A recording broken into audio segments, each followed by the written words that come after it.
Pero unang-una sa lahat, maraming salamat na nagkakasama tayo ngayong gabi ngayon sa stadium. So, gusto kong dagdagan sana yung sinabi ni Eric.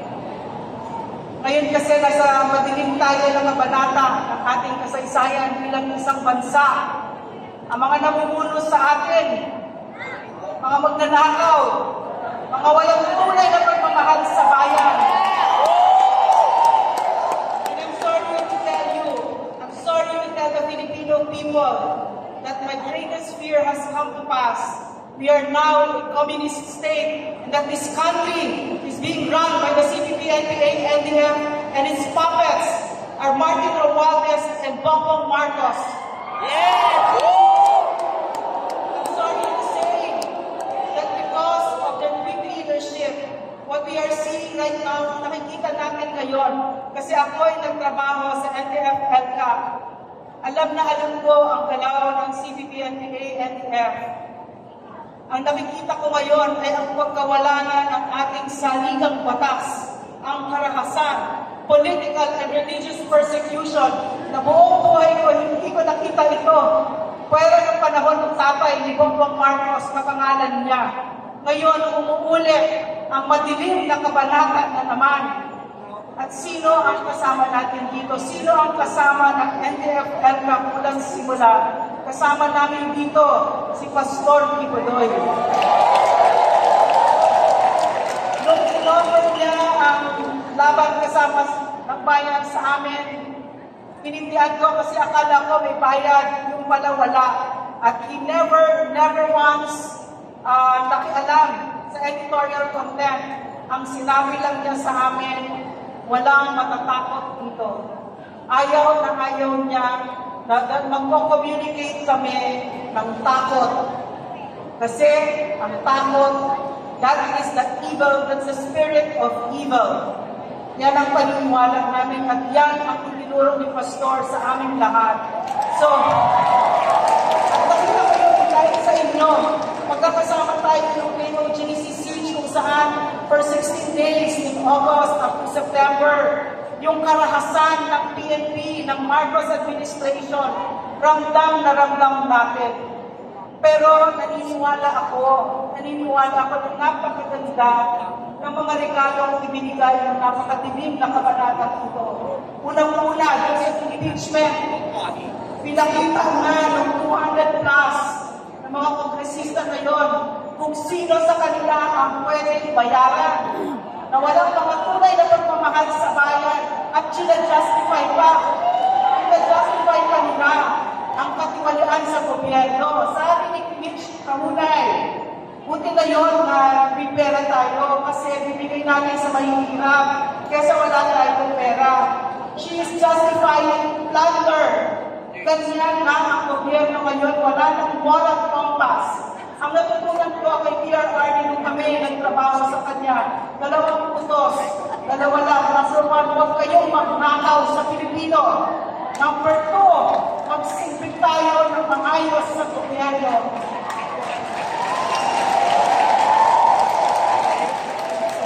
My life and the life of Pastor Kibuloy has converged, and I honestly believe na hindi yun ang aksidente kasi lahat ng mahal ng pastors, mahal ko din, mga indigenous peoples, pinakamalihirap, lahat yan. So, nakita ko kay Pastor yung dedikasyon na hindi ko nakita sa ating mga leaders.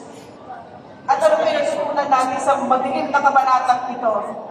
Huwag tayo maniniwala sa salita. Huwag tayo magpaputol. Nagpakilala na nga yung mga leaders. At ito na yung pagkakataon. This is the most powerful part of our democracy at this time. Going towards an election. Diyan sila natatakot. Lahat gagawin nila para makuha ang boto natin. Ang sinasabi ni Martin Romualdez doon sa pinaka-corrupt na budget niya, kaya ko kayong bayaran. Kahit na pera natin yon. Natutuwa ako na ang Pilipino ay tumatanda, tumatayo, at sinasabi niya, hindi niyo kami pwedeng bayaran. So, closely, can I just say a very short story? Nung panahon ko kay PRRD, umakyat kami sa bundok para doon sa Rano Massacre. Doon sa Rano Massacre, sa Tagum, 73 na mga indigenous peoples ng Tagupanwag tribe ay pinagpapatay ng NPA habang sila ay nagsisimba. Mga batang maliliit, pinagbabaril sila at pinagtataga, pinagpupukutan pa ng ulo. So umakyat kami doon at meron ako nakilala si Ate Helen, sabi ni Bay Helen, nung panahon ito ni PRRD. Namatay yung asawa ni Bay Helen, pinukutan ng ulo, isang pastor, at yung 4 na anak niya. Nagdalang ang dugo nung araw na yon sa Rano. Ang sabi ni Bay Helen sa amin sa speech niya, she was holding the picture of her family, and then she said, for 29 years, kasi itong 29 years na nangyari yun, hindi yun in-acknowledge ng gobyerno except during PRRD's time. For 29 years, sabi niya, hindi ako umiyak. Pero ngayon, nandito na ang gobyerno, pwede na akong umiyak. So yun natutunan ko kay PRRD at saka kay Pastor. Gusto ko lang na ang gobyerno natin ay nandyan para sa ating pinakamaliliit na mga kababayan na nandyan sila. Meron silang kasama. Pero ngayon, anong nangyari? Kanina nalaman ko na yung House of Representatives nagpadala na naman ng show cause order, pangalawa, para sa mga vloggers. So, napakadilim. Yeah, correct. So, the freedom of expression, inuro sa akin ni PRRD, is the highest expression, the highest right, the highest right among other rights. So, yung masakit sa atin yung nangyari kay Pastor. Pero, ako'y natutuwa na nakilala ko ang KOJC. Nung panahon ng KOJC siege, nakita ko yung tatag ninyo. Nakita ko yung parating na yung libo-libo ng mga PNP. Hindi po sila na fully armed. Libo. Natakot ako talaga noon, nang ilabot ako. Narinig ko dito sa baba, sa third floor ako. Nakita ko yung mga KOJC nagkakantahan kayo. Hindi man lang malupot na kanta. It was a song of victory.